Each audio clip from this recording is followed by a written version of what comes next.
Tollywood star heroine Samantha daring గురించి ఎంత చెప్పినా తక్కువే. ఇండస్ట్రీ దిగ్గజ ఫ్యామిలీ కోడలే అయినా పర్సనల్ రీజన్స్ లో ఆ బంధాన్ని కట్ చేసుకుని తిరిగి రెండో పెళ్లి చేసుకుంది శామ్. కెరియర్ పరంగా చూసినా వ్యక్తిగత ప్రయాణం చూసినా ఆమె స్టెప్స్ అన్నీ కూడా డేరింగే. తాజాగా అదే బాటలో మరో కీలక నిర్ణయం తీసుకుందట సమంత. అక్కినేని నాగ చైతన్య ప్రేమించి పెళ్లి చేసుకున్న సమంత కొన్నేళ్ల పాటు కాపురం చేసి ఆ బంధానికి ఫుల్ స్టాప్ పెట్టింది. అయితే ఆ సమయంలో అప్పటిదాకా ఉన్న తన పేరు సమంత రూట్ ప్రభును సమంత అక్కినేనిగా మార్చేసుకోవడం చూశాం.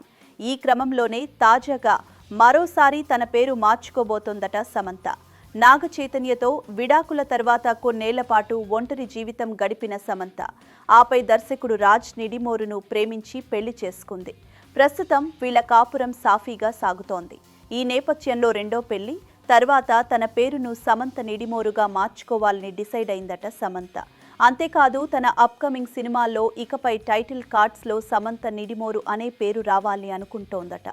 ప్రస్తుతం సమంత మా ఇంటి బంగారం అనే సినిమాలో నటిస్తోంది. నందిని రెడ్డి దర్శకత్వంలో ఈ సినిమా రూపొందుతోంది. అయితే ఈ సినిమాతోనే తన పేరు మార్చుకోవాలని సమంత నిర్ణయం తీసుకున్నట్లు తెలుస్తోంది. ఈ సినిమా టైటిల్ కార్డులో సమంత పేరు సమంత నిడిమోరు అని పరనుందని సమాచారం. మా ఇంటి బంగారం సినిమాకు కథను అందించింది సమంత భర్త రాజ్ నిడిమోరు. శామ్ రెండో పెళ్లి చేసుకున్న తర్వాత వస్తున్న మొదటి సినిమా కూడా ఇదే.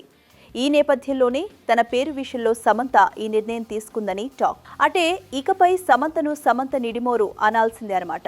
మరోవైపు సమంత రాజ్ పెళ్లి జరిగినప్పటి నుంచి అసలు వీరి రిలేషన్ ఎప్పుడు మొదలైందన్న దానిపై నెట్టింట జోరుగా చర్చ సాగుతోంది. సమంత చైతన్యతో ఉన్నప్పుడే రాజ్తో రిలేషన్లో ఉందంటూ కొన్ని రూమర్స్ కూడా వినిపించాయి. అయితే అందులో ఏమాత్రం నిజం లేదని విశ్వసనీయ వర్గాల సమాచారం. ఒకవైపు వివాహ బంధంలో ఉంటూనే మరొకరితో ప్రేమాయణం నడిపే మనస్తత్వం సమంతది కాదని ఆమె సన్నిహితులు క్లారిటీ ఇచ్చారు. రాజ్ తన భార్యతో విడిపోయి ఒంటరిగా జీవిస్తున్న సమయంలోనే, అంటే దాదాపు 2 ఏళ్ల క్రితం 2023లో మాత్రమే వీరి మధ్య సాన్నిహిత్యం పెరిగిందని అనేవారు కూడా ఉన్నారు. అంతకు ముందు వీరి మధ్య కేవలం ప్రొఫెషనల్ బాండింగ్ మాత్రమే ఉండేది. కొన్ని నెలలు డేటింగ్ చేసి తర్వాత రాజ్ పెళ్లి బంధంతో ఒకటయ్యారు.